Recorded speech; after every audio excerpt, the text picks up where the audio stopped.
Well, can you believe that we are already 1/3 of the way through our summer message series? Our summer message series. We're 1/3 of the way through that we're calling The Life and Letters of Peter.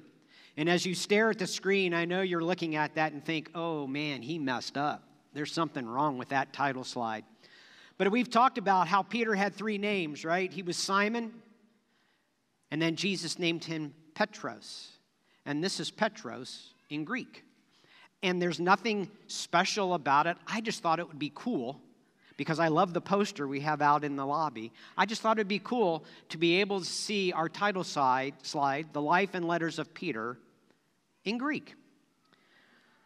But as we talk about all the stories that we've talked about, as we talk about Peter walking on water on a Wednesday night, as we talk about Peter getting his feet washed by Jesus last week, as we talk about him being a fisher of men, it's real easy to fall into the trap that, oh, well, that's a nice Bible story. But we have to remember that those things really happened.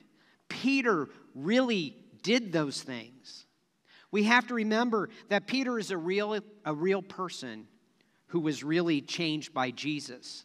And if we lean into that, if we really believe that in our hearts and know that in our hearts, because he was a real person, because he really did those things, because he was really changed by Jesus, we can learn about ourselves and our own walk or journey with Jesus. Just a couple of weeks ago, we talked about a conversation that Jesus had with Peter in Caesarea Philippi in front of of all the other disciples, when Jesus asked, "But who do you say that I am?" That was a conversation that likely changed the lives of the disciples forever. And today we're going to look at another conversation that Jesus and Peter had in front of most of the other disciples, or some of the other disciples, on the shore of the Sea of Galilee, that not only probably changed their lives, but possibly changed the course of history, at least the course of church history. But before we get to that actual conversation, it does take place in the Gospel of John, Matthew, Mark, Luke, and John. So if you want to grab your Bibles and be ready, it's in chapter 21, which is the last chapter of the Gospel of John. If you don't have a Bible with you, you want to follow along, there's one in the pew in front of you. But before we get there, I kind of have to set you up. I kind of have to get you to how Jesus and Peter got to the shore to have this conversation. In order to do that, I have to take you all the way back till before Jesus was crucified. So we're going to go through this really, really quickly, so bear with me.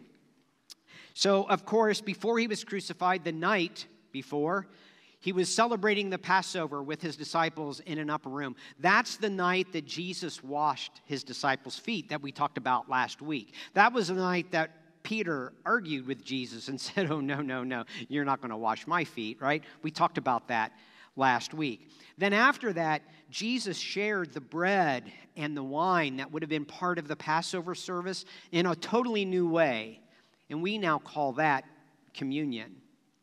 And then after that, Peter declared that he would lay down his life for Jesus. And Jesus looked at him, and I'm paraphrasing, but he said, "Really, Peter? Would you really lay down your life for me? Is that really who you are? Because I'm telling you right now that before dawn tomorrow, before the rooster crows in the morning, you're going to disown me not once, not twice. You're going to disown me 3 times. Can you imagine what was going through Peter's mind at that time? He's going, what are you talking about? And the rest of the disciples too, for that matter. So after that, they leave the upper room. They go to the garden. Jesus prays, and then Jesus is arrested. And Peter and all the other disciples, they run away, but not before Peter takes his sword or his knife and cuts off the ear of one of the high priest's servant, trying to defend Jesus, trying to protect him from being arrested. From there, Jesus was taken to the high priest's courtyard to kind of answer to his charges. And we find out that Peter and another disciple, most scholars believe it was John, followed him to this courtyard. John was allowed inside, but Peter had to stay outside. And it was a cold night. So he noticed that some of the servants and some of the other temple officials were gathered around a charcoal fire trying to stay warm. So Peter went and joined them and gathered around him to stay warm. And while he was hanging out with them, some of the people asked him, "Hey, aren't you one of that guy's disciples?" Another one asked him, "Didn't I see you in the garden with Jesus?" And Peter replied, "Wasn't me. Not once, not twice, but 3 times." Denied even knowing who Jesus was. Now, I know it's kind of a weird detail that I brought it up, that they were standing around a charcoal fire. But for me, it makes it that much more real to me. Because, I don't know, does anyone still here cook with charcoal? Wow. Thanks, Scott. You are it, dude. Oh, there we go. We got one back here, too. Everyone's cooking with gas these days, right? Or wood pellets. So appreciate the charcoal. Because I think there's just something unique about charcoal fire that I can relate to. You know, you think about how it flames up when the coals are getting hot, and the flames are huge, at least if you're like the way I build the charcoal fire, which I put a lot of lighter fluid on, because I like to see the flames. But then when they die down, those coals stay hot and give off all sorts of heat for a long time. And there's nothing quite like the smell of a charcoal fire, especially if you have a big juicy steak sitting on the grill on top of it, right? Did you know that now, even pellet grills, you can buy charcoal pellets to put in your pellet grill so you can have that charcoal flavor and smell and experience in your pellet grill? And yes, I will be buying a bag of charcoal pellets, but that's another story for another day. So, Peter denies Jesus. Jesus is then charged, right? He's beaten. He's crucified on a cross, and on the 3rd day, he raises back to life. And though he appeared to the disciples a couple of times after he was raised to life, he told them, he said, "Hey, you go on to Galilee and wait for me there." So the disciples did. They went on to Galilee. And while they were waiting for him, I don't know if Peter got bored, but he said, "Hey, guys, I think I'm going to go fishing." It's what he knew. So he went back to doing what he knew. And the other disciples went with him. Now, I want you to think about what Peter has been carrying with him in his heart since that night around the charcoal fire that he disowned Jesus. What burden was he carrying with him? I think of him in this boat. Now, if you remember, we've talked about it many times. In first century Galilee, you fished at night, and you fished with nets, not a pole. He's out on this still lake. Maybe there's some chatter among the disciples, but I got to think Peter's going, "You know what? It's kind of cold out here. You know, the last time I was this cold, oh no, it was that night I denied knowing Jesus. How embarrassed I am. Think of the shame and the guilt that's overshadowing every other thought he's having while sitting on that boat, not catching anything." So dawn breaks. A stranger from the shore yells out, "Hey guys, did you catch anything?" And they hadn't, so they said, "No, we haven't." And he said, "Well, hey, try putting your nets on the right side of the boat." Now, that should have sounded really, really familiar, because about 3 years earlier, and we talked about this in the first week of this message series on Peter, we talked about how Jesus had said the exact same thing, close, to the disciples. They did. They put their nets on the other side. They caught so many fish, the nets broke, and they nearly sank 2 boats. But these guys didn't make that connection, except John. John finally went, "Whoa, wait a minute, that's Jesus." And Peter jumps out of the boat and swims to shore, leaving the rest of the disciples behind, right? You see, I got to believe that his heart had been so heavy for the last several days or weeks, however long it was from that night until this day that they were fishing on the Sea of Galilee, with this shame and this guilt that he just wanted to get close to Jesus. So he jumped out of the boat and swam to shore. The others do bring the boat to shore. They drag the net of fish to shore. Typical Peter fashion, we like to say, but I really think he wasn't being typical Peter. I really think he just wanted to be close to Jesus. So imagine yourself sitting on that shore with Jesus. And Tanya, if we can put up that slide of the picture. Imagine that you're in that picture. By the way, the one part I forgot, Jesus provided again.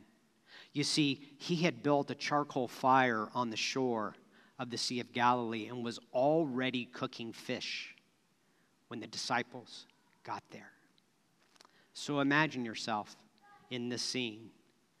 Imagine, what do you hear?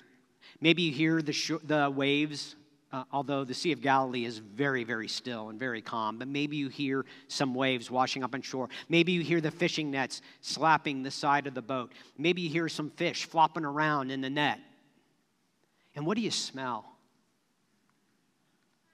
I smell fishy lake water, but I also smell a charcoal fire.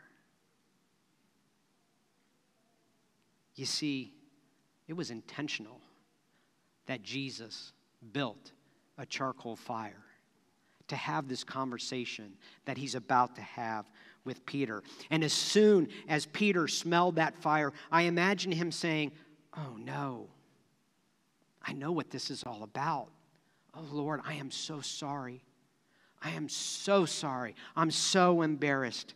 I was supposed to lead this group of guys and protect you and defend you, and I was supposed to be this leader, and I have failed you miserably." So they finish up eating. I imagine some of the other disciples starting to clean up, however you clean up a beach picnic with Jesus. And Jesus started his conversation with Peter. And so we're finally to that point where we can pick up this conversation. It's in John chapter 21, starting in verse 15. When they had finished eating, Jesus said to Simon Peter, "Simon, son of John, do you love me more than these?" "Yes, Lord," he said, "you know that I love you." And Jesus said, "Feed my lambs." Well, that's a curious conversation. What?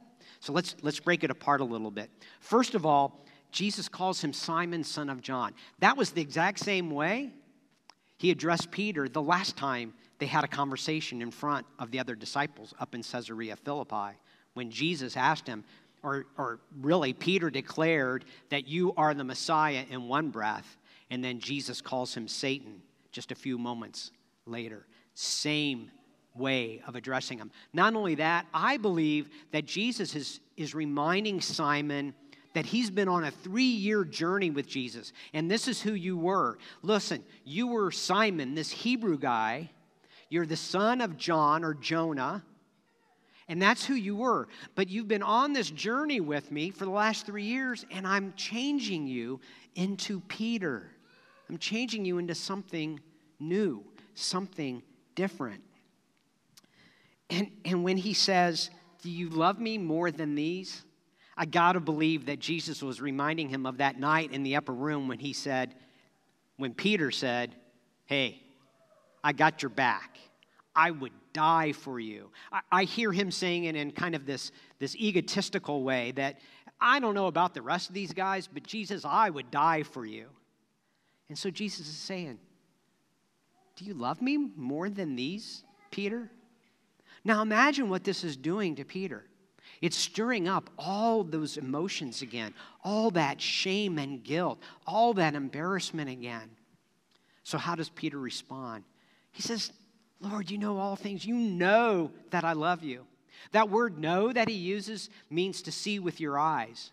So I think what Peter was saying is, I've shown you, Jesus. Haven't you seen it in the way I've lived my life? Haven't you seen it in the way I've stood up for you? I cut off the ear of that temple official. I've always been there for you. I've been everywhere you've asked me to be. I've shown you, Jesus, how much I love you.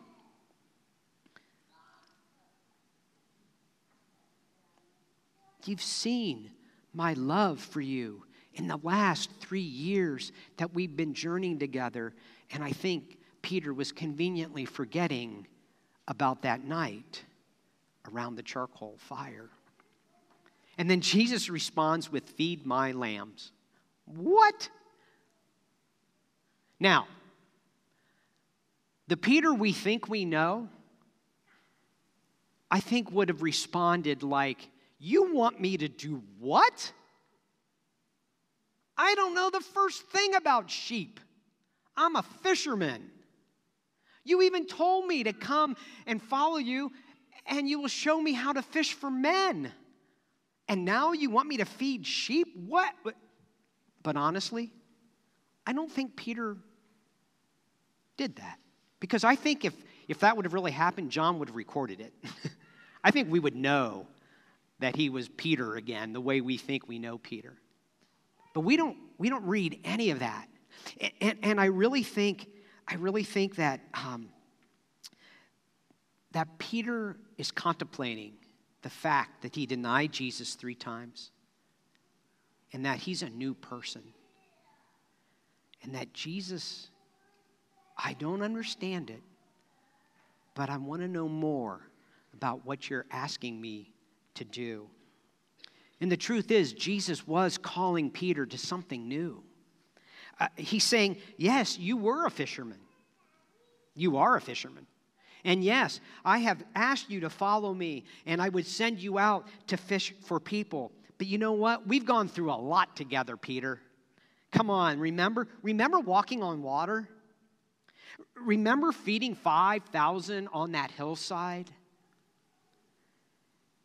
Remember all those times you were with me and I healed people? You were there. You've seen me do this. Remember that woman at the well? You guys had gone on to get food, and then when you came back, I had forgiven her of her sins. You've seen all that. You've been with me. Peter, remember, you left your old life, the life of a fisherman. You dropped your nets to follow me. I need you, Peter. I need you. I needed you to do something new now. I need you to do what I've been doing all along. All that feeding, all that healing, all that taking care of people. I need you to do that because you know what? I'm not going to be here forever. I'm not going to be here forever, so I need you to take on what I've been doing. I'm the good shepherd. Now I need you to be a shepherd as well. And Jesus doesn't want him to be any old shepherd. You know, the old Peter we knew and loved would have said, I don't know the first thing about sheep. But notice Jesus says, feed my lambs. He's talking about shepherding people, of course. I told you to go fish for people. Now I need you to feed people. I need you to feed them spiritually. I need you to help them grow in their faith. I need you to tell them about me. And Jesus is calling you to something new as well. And I really believe in my heart of hearts that he does this on an ongoing basis. He is continually calling us, if you are a follower of Jesus Christ, to something new, something different, something more. But the question is are you getting close enough to hear him?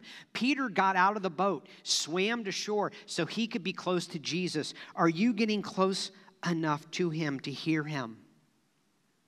I encourage you to ask him right now, Lord Jesus, what new thing are you calling me to? Because as we follow Jesus on an ongoing basis, he constantly calls us to do new things. For some of you, he may be calling you to follow him for the very first time. Maybe you haven't been following him, and that's okay. But you know what? You can do that today. You can make that decision that says, hey, Jesus, I'm ready. I want to follow you. I want you to be Lord of my life. I want you to change my life the way you changed Peter's life. You can do that today. It's just a matter of confessing that you believe that he is God, that he was raised from the dead, and that he wants to forgive you of your sins. And that's all you have to do. So you can start following him today. For others of you, maybe he's calling you to something specific. It may not be being a shepherd, but he may be calling you to do something specific. And I don't know what that is, because that's between you and God. For others of you, he may be saying, hey, just come close. The new thing I need you to do is to come close to me. Spend time with me. Have a conversation with me. Stay on a journey with me. And then the conversation continues in verse 16. Again, Jesus says, Simon, son of John, do you love me? He answered, yes, Lord, you know that I love you. And Jesus said, take care of my sheep. This time Jesus says, take care of instead of feed. You see, being a shepherd means you have to have a relationship with your lambs. You have to, we hear often that a lamb or a sheep knows the shepherd's voice. There have been experiments where they had a bunch of herds all mixed up in the sheepfold together, and as the shepherds lead out their herds in different directions, they give them a special call, and their own sheep will follow the sound of their shepherd's voice. But the shepherds know their lambs as well. A shepherd knows their needs and knows what their hurts. And he knows how to take care of them. So I think he's asking Peter to, hey, look, dude, I know you're a task-oriented fella. I know you're a fisherman. You like to get things done. You're kind of shoot from the hip sometimes. You're kind of quick. But I need you to take time and have a relationship. And hey, don't worry about it. I'll teach you how to do that. Peter doesn't know it yet, but of course the Holy Spirit's going to come on him to guide him, to give him the wisdom, so that when Jesus goes away, he can still be in Peter's life. The conversation continues. John 21:17. The third time he said to him, Simon, son of John, do you love me? Peter was hurt because Jesus asked him the third time, do you love me? He said, Lord, you know all things. You know that I love you. And Jesus said, feed my sheep. Peter was hurt. Now, the word hurt here is so much more than he had his feelings hurt. He was actually grieving. Why was he grieving? Because Jesus asked him the third time. And he knew that this was all about that first time he was sitting around a charcoal fire, denying that he even knows Jesus 3 times. So this time when Peter says, you know that I love you, he's using a different word that we translate as know. This know is that you understand deep in your heart. You see, I think Peter has realized that, maybe I haven't actually always shown you how much I love you. But Lord, you know me. We've been together for 3 years. You know my heart. You know that I love you deep down inside your heart. What more do you want from me? You see, while Peter is experiencing this extreme guilt and shame of denying Jesus, I think Jesus is looking him in the eyes with love. And he's saying, look, I've forgiven you. I'm okay. Are you? You see, I think Jesus wasn't trying to stir up more guilt and shame. He was saying, Peter, I'm healing you of that guilt and shame. I'm healing of you. I know that you love me, but do you know that you love me? Because I need you to know that before you're going to be any good at being a shepherd and taking care of my people. This was a beautiful, beautiful healing moment in the life of Peter. You have to get past this, is what I hear Jesus telling him, in order to be the shepherd that I'm calling you to. So let me ask you, what about you? Are you experiencing shame or guilt or embarrassment of something that you have done or said that is driving a wedge between you and Jesus? Listen to me very clearly. God's grace is greater than anything you could have done or that you have done. Because in a room full of 300 plus people, we've probably all done something to drive that wedge. But Jesus wants to heal you of that. Whatever that is, he wants to heal you of that. He knows in his heart, with a deep understanding, that you love him. But if he's calling you to something new, he's got to make sure that you know that you love him.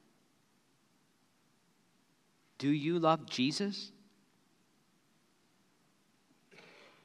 Do you love Jesus? Do you love Jesus? The conversation continues.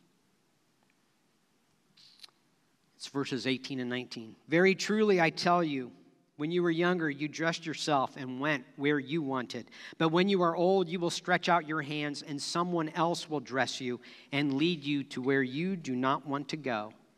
Well, that's kind of a weird statement. What does that mean? Well, luckily, John tells us.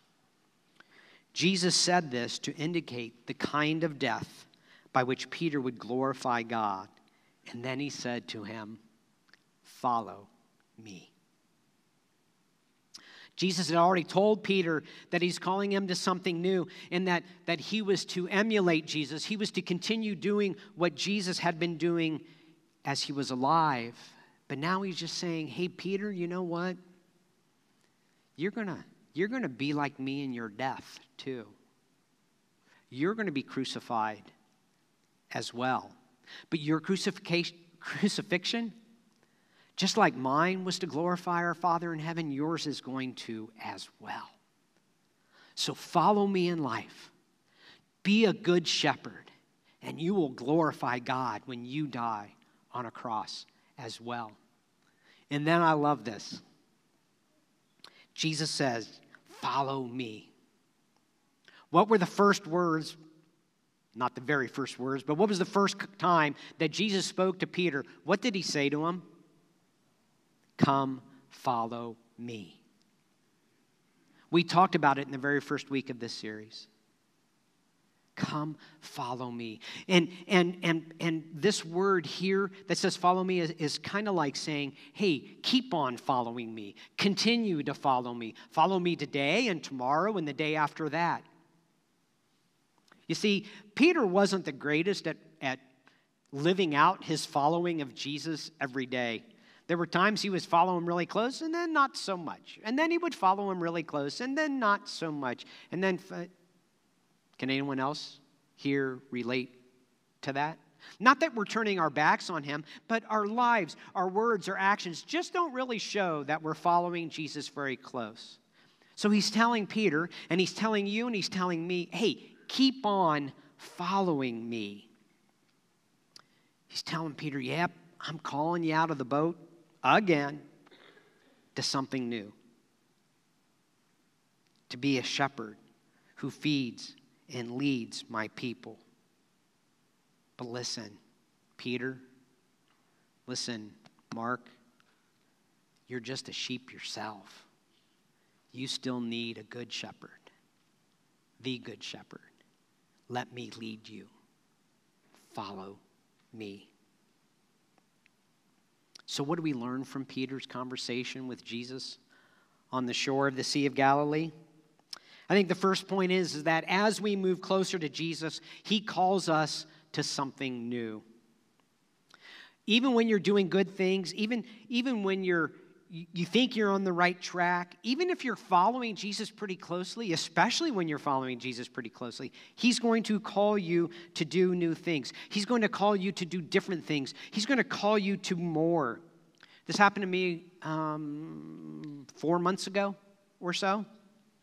I was spending, well, let me back up real quick.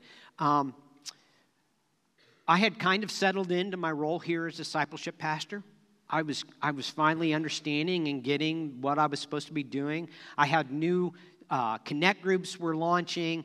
People were getting involved in discipleship huddles. Man, I had developed this machine and things were just clicking along. And on top of that, I was becoming a pretty decent everyday disciple. I was following Jesus every day. I was committed to his mission. I wanted to see more people get to know Jesus and grow in their faith of Jesus. And I was allowing Jesus to change me. But there was something just off kilter in my walk. And there was something off kilter in what I was supposed to be doing here. So, I've shared this before, but if you're newer and you haven't heard this story, so I like to spend my quiet time literally in this sanctuary. And during the week, there aren't 300 people in here. So I have the whole room to myself, and I don't turn the lights on. So the only light we have coming in is the daylight. And that's my quiet time. And I'm a little weird. When I pray, I like to walk.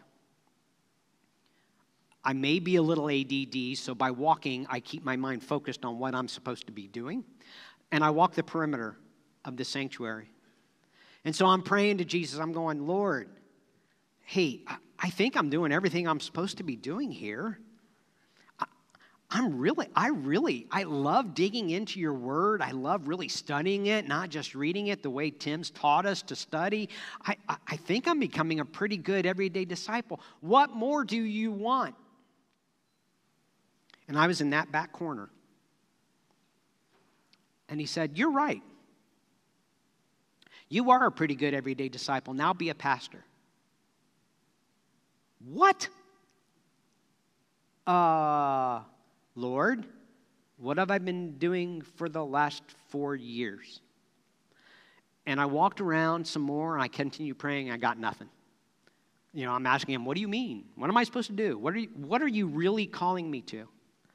And I figured out later, he was calling me to be a shepherd, just like he called Peter. And that was before I knew I was preaching this message, by the way. He was calling me to something that was new for me, because I'm a little bit like Peter, tongue in cheek, I'm a lot like Peter, in that I tend to be task-oriented. Thankfully, I like people. I just don't engage with them very well.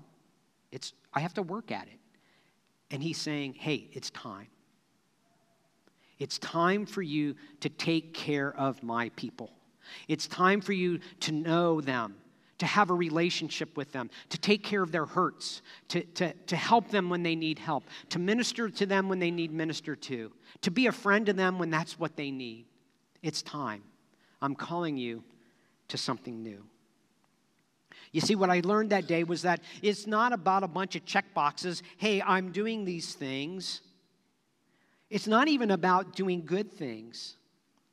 It's about being close enough to Jesus to hear what he is calling you to.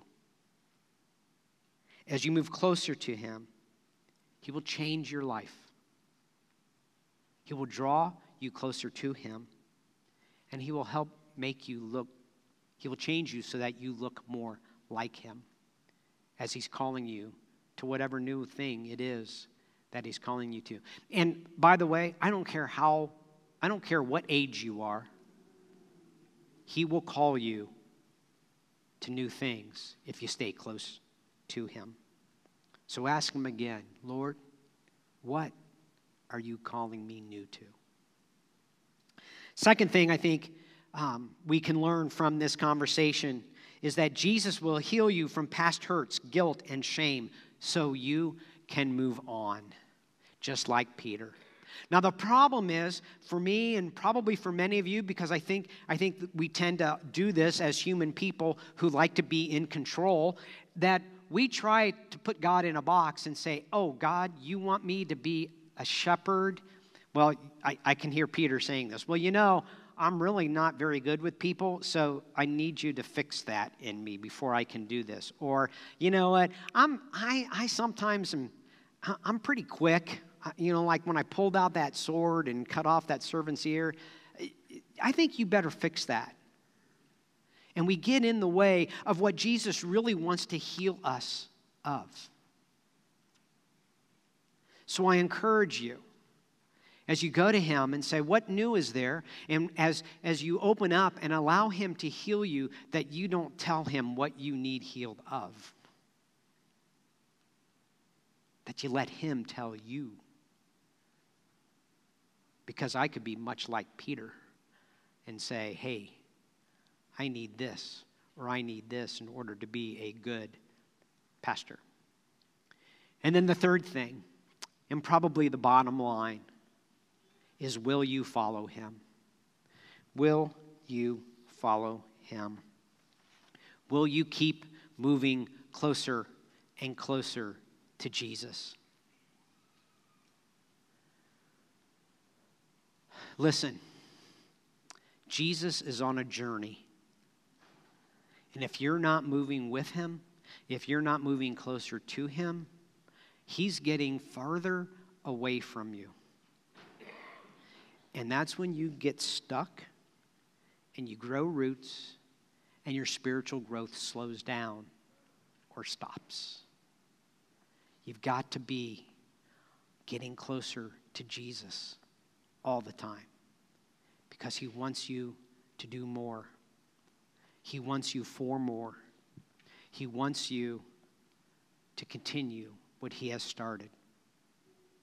So maybe he's calling you to follow him for the very first time. Maybe he's calling you to something specific. And believe me, even though both examples, Peter and myself, he was calling us to be a shepherd, doesn't mean that he's calling you to be a shepherd too. But he's calling you. And maybe he's just calling you to come close.